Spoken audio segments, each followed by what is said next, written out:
가엾긴 누가 가엾어. 형님 꼴이나 좀 봐. 남편은 아프지, 자식은 없지. 진짜 불쌍한 게 누군데? 동서, 지금 무슨 말을? 그래, 동서 말대로 내 꼴 봤어. 동서가 버린 그 아이 덕분에 이제 내 불쌍한 인생이 아주 근사하게 바뀔 예정이거든? 그게 무슨 소리야? 동서, 몸은 좀 괜찮아? 어머님께서 동서 산후조리 하느라 바쁠 테니 이 반찬들 좀 전해주라고 하셔서 들렀어. 해운대 마린시티에 초고층 주상복합 아파트 현관에 들어서자마자 후끈한 열기와 함께 값비싼 디퓨저 향이 코를 찔렀다. 금정구의 낡은 빌라에 사는 나, 박서윤에게는 조금은 어지러운 이질적인 세상의 냄새였다. 어머 형님, 오셨어요? 어머님도 참 반찬이야. 백화점 식품관에서 사 먹으면 그만인 것을 매번 번거롭게 하신다니까요. 출산한 지 한 달도 채 되지 않았다는 사실이 믿기지 않을 만큼 완벽한 모습의 동서. 최미리가 나를 맞았다. 흐트러짐 없는 머리, 보송보송한 실내복 차림에도 그녀의 주변에서는 값비싼 화장품과 여유가 묻어났다. 어머님께서 걱정이 많으신가 봐. 동서가 첫째 낳고 고생했으니 둘째 때는 더 잘 챙겨야 한다고 하시면서 아침부터 부산하게 움직이셨어. 그러게 말이에요. 아버님이랑 어머님이 얼마나 호들갑이신지. 이 집안의 대를 이을 귀한 손자가 드디어 태어났으니 그럴 만도 하시지만요. 미리는 소파에 우아하게 기대앉으며 말했다. 그녀의 말 속에는 이 집안의 가장 큰 숙제를 해결했다는 자부심이 노골적으로 드러났다. 그래, 동서 덕분에 나도 이제야 마음이 좀 놓이네. 정말 축하해. 하긴 순리대로라면 형님이 먼저 아들을 낳았어야죠. 겉으로는 말씀 안 하셨지만 형님 속도 말이 아니었겠어요? 미리의 목소리에는 동정심보다는 은근한 조롱이 섞여 있었다. 내 속이 왜? 왜긴요. 그동안 압박감 심하지 않으셨어요? 다들 쉬쉬해서 그렇지. 사실 형님이랑 아주버님이 자식 복이 없는 건 사실이잖아요. 나는 순간 할 말을 잃었다. 남편, 이정훈은 결혼한 지 1년 만에 희귀 운동신경질환 판정을 받고 자리에 누웠다. 병이 깊어지면서 우리 부부에게 아이는 자연스레 먼 이야기가 되었다. 아픈 남편을 간병하는 것만으로도 내 삶은 버거웠다. 아주버님이 아프고 싶어서 아프신 것도 아니겠지만 장남이라는 분이 저렇게 누워만 계시니 괜히 둘째인 저희 부부가 부담을 떠안을 수밖에 없었죠. 안 그래요? 동서, 그동안 그렇게 생각하고 있었어? 우리 때문에 부담스러웠다고? 그럼 아니겠어요? 솔직히 제가 남편이랑 결혼한 이유 중에는 남편이 차남이라는 점도 컸어요. 맏며느리 노릇은 따로 할 사람 있으니 나는 좀 편하겠다 싶었죠. 그런데 아주버님이 그렇게 되실 줄 누가 알았겠어요? 게다가 아이도 없으시니 아버님 어머님께서도 사정하시니까 안타까워서 대놓고 말씀은 못하셨지만 형님이 아이를 못 가지셔서 얼마나 속상해 하셨겠어요? 이 집안의 장손을 얼마나 기다리셨겠냐고요. 미리의 말은 날카로운 비수가 되어 심장을 후벼 팠다. 내가 아이를 갖기 싫어서 안 가진 게 아니었다. 누구보다 간절했지만 현실이 허락하지 않았다. 동서, 말이 좀 지나치다. 남편이 아픈 게 우리 잘못은 아니잖아. 누가 잘못이라고 했나요? 상황이 그러니 어쩔 수 없지만 제 입장에서도 고충이 있었다는 걸 말씀드리는 것뿐이에요. 그래. 그래서 동서가 하준이까지 입양했던 거 아니야.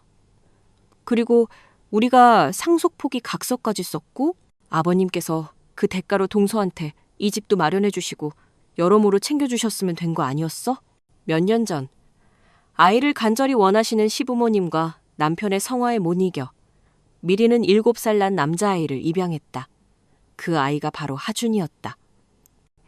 입양 후 시부모님은 크게 기뻐하시며 사실상의 장남 노릇을 하게 된 둘째 아들 내외에게 일찌감치 재산을 증여하셨다. 우리 부부는 그 결정에 어떤 이의도 제기하지 않았다. 받은 만큼 도리를 하는 건 당연하죠. 그렇다고 제가 등 떠밀려서 아이들을 키우는 건 아니잖아요. 누구는 갖고 싶어도 못 갖는 자식인데 동서가 내 앞에서 그런 식으로 말하면 안 되지. 어머, 화내시는 거예요? 전 그냥 있는 사실을 말했을 뿐인데 혹시 저한테 자격지심 있으셨구나. 아픈 남편에 아이도 없지. 재산도 못 받게 생겼으니. 배 아프세요, 형님? 최미리. 나도 모르게 언성이 높아졌다. 미리는 놀란 기색도 없이 얄밉게 웃을 뿐이었다. 제가 뭐려? 괜히 예민하게 반응하시는 건 형님이시면서 더 이상 대화를 이어갈 기력조차 사라졌다. 나는 어머님이 싸주신 반찬통을 냉장고에 정리하며 애써 화를 억눌렀다. 알았어. 그런데 동서, 하준이는 어디 갔어? 학교에서 돌아올 시간이 지난 것 같은데. 온 김에 얼굴이라도 좀 보고 싶어서. 형님 자식도 아닌데 뭐하러요? 미리의 차가운 대꾸에 심장이 덜컥 내려앉았다. 무슨 말을 그렇게 해. 그래도 내 조카인데 보고 싶을 수도 있지. 이제 보고 싶어 하지 마세요. 걔 이제 우리 집에 없으니까. 그게 무슨 소리야? 하준이가 집에 없다니? 어디 갔는데? 원래 있던 곳으로 돌려보냈어요. 보육권으로. 뭐? 돌려보내다니 왜? 나는 내 귀를 의심했다. 왜긴 왜요. 더는 못 키우겠으니까 보낸 거죠. 이제 제 핏줄 친아들이 태어났는데 제가 걔까지 어떻게 일일이 신경 써요? 둘은 절대 못 키워요. 그래서 힘들 것 같아서 파양 신청하고 돌려보냈어요. 파양. 그 단어가 망치처럼 머리를 내리쳤다. 지금 하준이를 파양했다는 말이야? 농담이지. 동서? 농담이라뇨? 누가 이런 일로 농담을 해요? 미리는 너무나도 태연했다. 마치 쓰던 물건을 버리듯 키우던 아이를 버렸다고 말하는 그 모습에 온몸에 소름이 돋았다. 어떻게 그럴 수가 있어? 하준이도 동서 아들이잖아. 그런데 친자식이 태어났다고 하루아침에 아이를 버려? 사람이 어떻게 그래? 동서는 피도 눈물도 없는 사람이야. 내 절규에도 미리는 눈 하나 깜짝하지 않았다. 애초에 저는 입양할 생각 별로 없었어요. 남편이랑 시부모님이 하도 손주 노래를 부르셔서 어쩔 수 없이 한 거지. 그런데 이제 진짜 제 아들이 태어났으니 돌려보낼 수도 있는 거 아니에요? 정 그렇게 불쌍하고 가여우면 형님이 데려다 키우시든가요. 뭐라고? 말귀를 못 알아들으세요? 애가 불쌍하니 뭐니 가식은 있는 대로 다 떨어놓고 정작 책임지기는 싫으신가 보죠? 그런 게 아니라. 하긴 남의 자식 걷어 키우는 게 어디 쉬운 일이겠어요? 형님 말씀대로 신중하고 또 신중해야 할 일이죠. 그런데 저한테는 변수가 생겼잖아요. 제 배 아파 낳은 내 자식이 있는데 어떻게 남의 자식까지 똑같이 사랑하겠어요? 한 집에서 같이 키웠다가 괜히 걔가 질투심에 우리 아들한테 무슨 짓이라도 할지 어떻게 알고요? 동서, 제정신이야? 하준이가 그럴 애야? 애가 얼마나 순하고 착한지 동서가 입에 침이 마르게 칭찬했었잖아. 동생 태어나서 하준이도 분명 기뻐했을 텐데 어떻게 그런 끔찍한 생각을 할 수가 있어? 그거야 모르는 일이죠. 내 배로 낳은 자식도 아닌데 걔가 속으로 무슨 꿍꿍이를 품고 있을지 누가 알아요? 애들이 원래 더 영악하고 못돼서 착한 척하다가 한순간에 돌변한다고요. 죄송하지만 전 제 아들을 위해서라도 그런 위험분자는 집에 못 두겠네요. 정말 너무한다. 너무해. 그래도 3년을 넘게 키운 정이 있는데 정말 하준이 생각은 조금도 안 하는 거야? 그러니까요. 그렇게 걱정되고 가여우시면 형님이 키우시라고요. 그러고 보니 마침 형님 댁은 아이도 없고 딱이네요. 아주버님 상황 보면 앞으로도 쭉 없을 것 같은데 자식 없을 팔자 걔라도 데려다 키우세요. 내가 하준이를 어떻게 키워? 내 상황 뻔히 알면서 어떻게 그런 말을 그렇게 쉽게 해? 그러니까 정 아쉬우시면 걔라도 데려가시라고요. 형님도 걔 엄청 예뻐하셨잖아요. 걔도 나보다 형님을 더 따르는 것 같던데요. 뭘? 애초에 우리가 걔를 왜 입양했는데요? 형님 내가 애가 없으니까 그런 거 아니에요. 나는 지금 아픈 남편 수발 드는 것만으로도 벅차단 말이야. 그럼 입 다물고 그냥 계세요. 자기가 데려다 키울 것도 아니면서 무슨 말이 그렇게 많으세요? 형님, 책임지지도 못할 거면서 걱정하고 불쌍해하는 거 그거 위선이에요. 가식이고 값싼 동정이라고요. 어차피 책임 못 지는 건 저나 형님이나 매한가지인데 우리가 뭐가 그렇게 다른 것 같아요? 미리의 마지막 말은 전곡을 찔렀다. 나는 더 이상 아무런 대꾸도 할 수 없었다. 그녀가 이렇게까지 냉혹하고 잔인한 사람인 줄은 미처 몰랐다. 시부모님의 재산을 노리고 입양이라는 쇼를 벌였던 것일까? 하준이를 예뻐하시던 시부모님께서 그동안 동서내에 얼마나 많은 지원을 해주셨던가. 지금 미리가 사는 이 집조차도 시부모님 덕분이었다. 그런데 친자식이 태어나자마자 입양하는 헌신짝처럼 버려졌다. 나는 도망치듯 그 집을 빠져나왔다. 곧장 시댁으로 향했다. 어머니, 동서가 하준이 파양시킨 거 알고 계셨어요?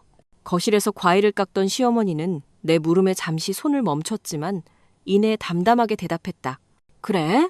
우리도 얘기 들었다. 알고 계셨다고요? 그런데도 그걸 그냥 두고 보신 거예요? 아버님도 어머님이라도 말리셨어야죠. 애들이 결정한 일을 우리가 어떻게 말리겠니? 그렇다고 이 늙은 우리가 그 애를 대신 키워줄 수도 없는 노릇이고 지들이 안 되겠다는데 우리도 더 할 말이 없었다. 그래도 하준이는 우리 가족이잖아요. 손자라고 얼마나 예뻐하셨어요. 그런 손자를 어떻게 버리실 수가 있으세요? 버리다니, 너도 말이 좀 심하구나. 어쩔 수 없는 상황인 걸 너라도 이해해야지. 남들은 손가락질해도 가족끼리는 이해하고 보듬어야 하는 거 아니냐? 너 괜히 둘째한테 가서 쓴소리 할 생각 말고 잠자코 있어라. 어차피 돌려보낸 거 이제 걔는 우리랑 상관없는 아이야. 시부모님의 반응은 내 마지막 희망마저 앗아갔다. 핏줄. 결국 그들에게 중요한 것은 그것뿐이었다.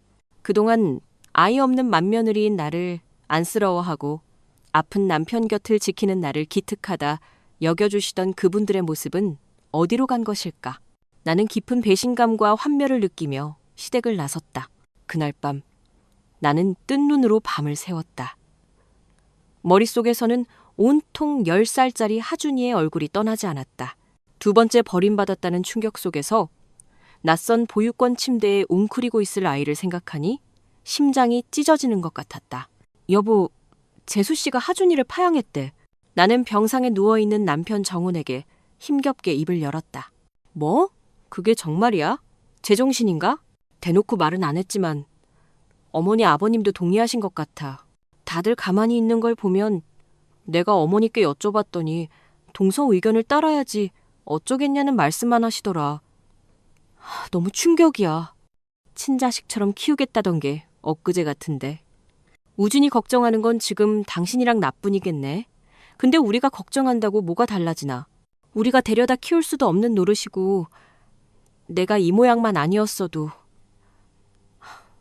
미안해 여보. 당신이 왜 미안해. 당신 탓은 하나도 없어. 그 와중에 동서는 내 탓이라고 하더라. 나한테 애가 없어서 자기가 입양까지 한 거라고. 언제는 상속 다 받는다고 좋아하더니만. 재수씨, 보기보다 훨씬 계산적인 사람이었네.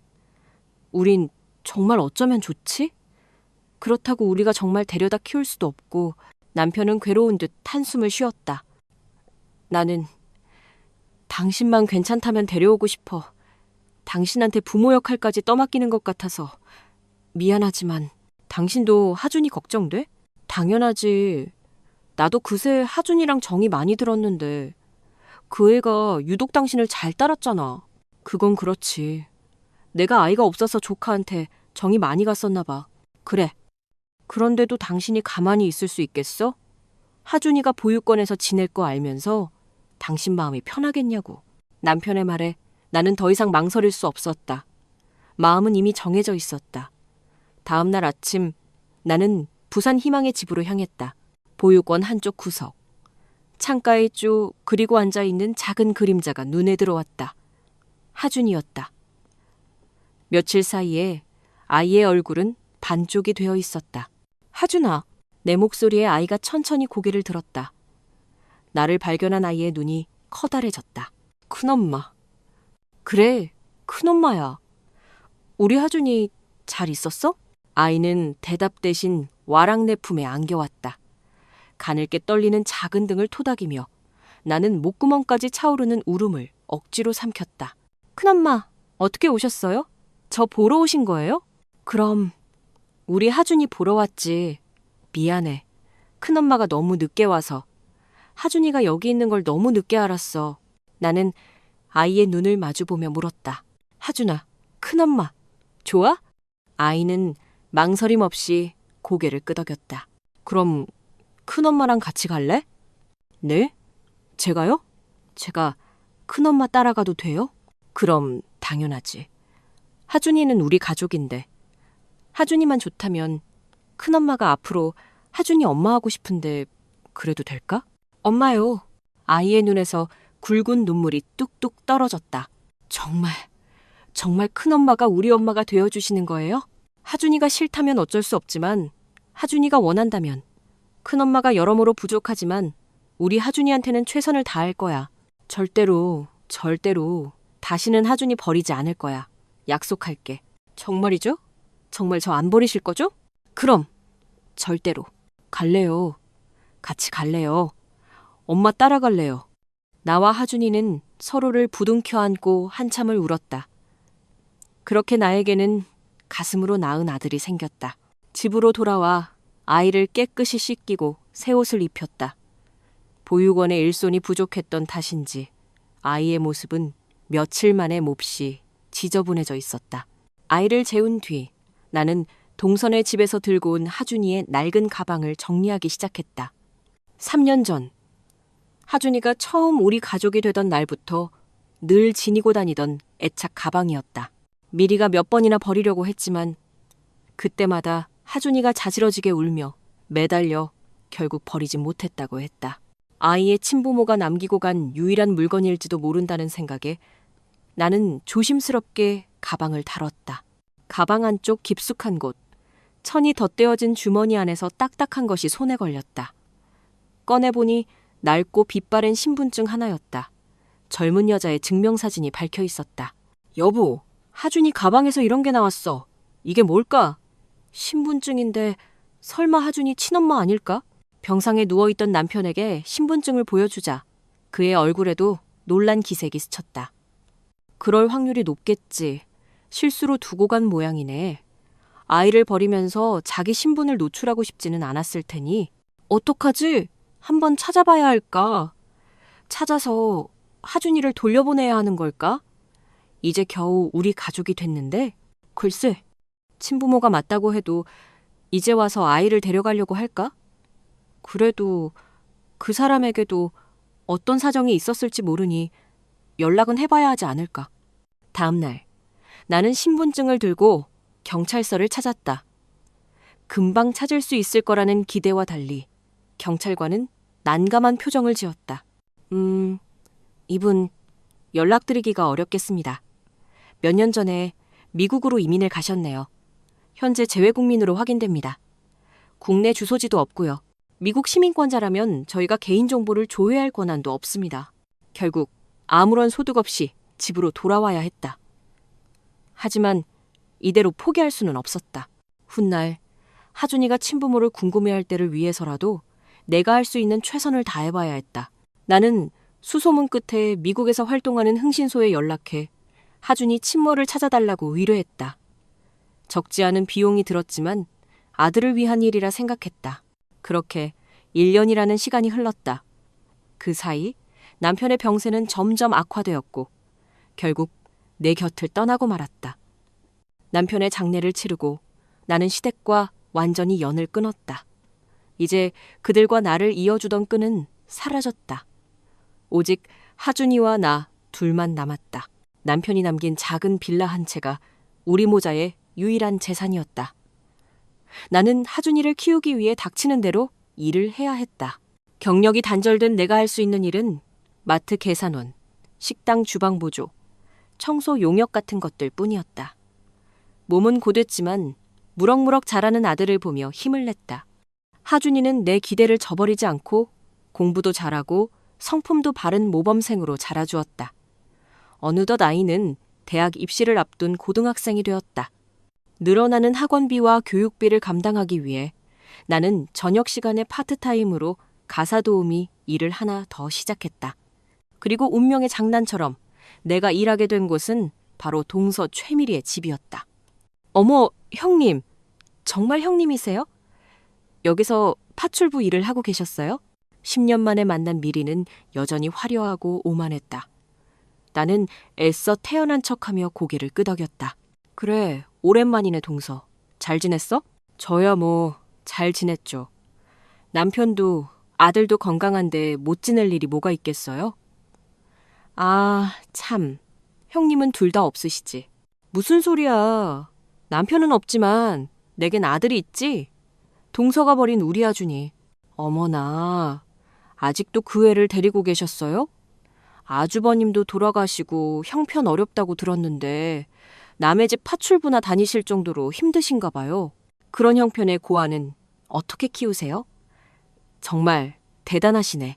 미리는 나를 도와주는 척하며 교묘하게 상처를 후벼 팠다. 형님도 참 미련하세요. 그때 뭐하러 그런 고생을 사서 하셨어요? 그냥 모른 척 하시지. 아니었으면 지금쯤 좋은 사람 만나서 새 출발하셨을지도 모르는데. 나는 고생이라고 생각 안 해. 오히려 하준이 덕분에 내가 살았지. 그 사람 떠나고 나 혼자였다면 더 힘들었을 거야. 그래서 그렇게 애지중지 키운 아들은 잘 컸대요? 걔도 염치가 있으면 엄마 고생하는 거 알고 알아서 돈이라도 벌어야 하는 거 아니에요? 이제 곧 성인인데 아르바이트라도 시키세요. 형님 혼자 고생하시지 말고. 우리 하준이 아직 고등학생이야. 한참 공부할 나이에 무슨 일을 해. 어머 형님, 걔 대학 보내시려고요? 그건 좀 아닌 것 같은데. 성인 될 때까지 걷어먹였으면 됐지. 무슨 대학이에요? 주제를 알아야지. 우리 하준이 공부 잘해. 실력이 되는데 왜 대학을 못 보내? 동서야말로 아들 성적도 안 나온다면서 유학 준비한다며? 그게 더 돈 낭비 아니야? 무슨 소리를 하시는 거예요? 그깟 고아랑 내 아들이 어떻게 같아요? 걔는 투자해봐야 은혜도 모를 검은 머리 짐승이지만 우리 아들은 내 핏줄이잖아요. 미리의 막말에 더 이상 참을 수가 없었다. 당장이라도 그만두고 싶었지만 당장의 생활비와 하준이의 학원비가 눈앞에 아른거렸다. 나는 이를 악물고 굴욕을 견뎌냈다. 그러던 어느 날 기적 같은 일이 일어났다. 10년 가까이 소식이 없던 미국 흥신소에서 연락이 온 것이다.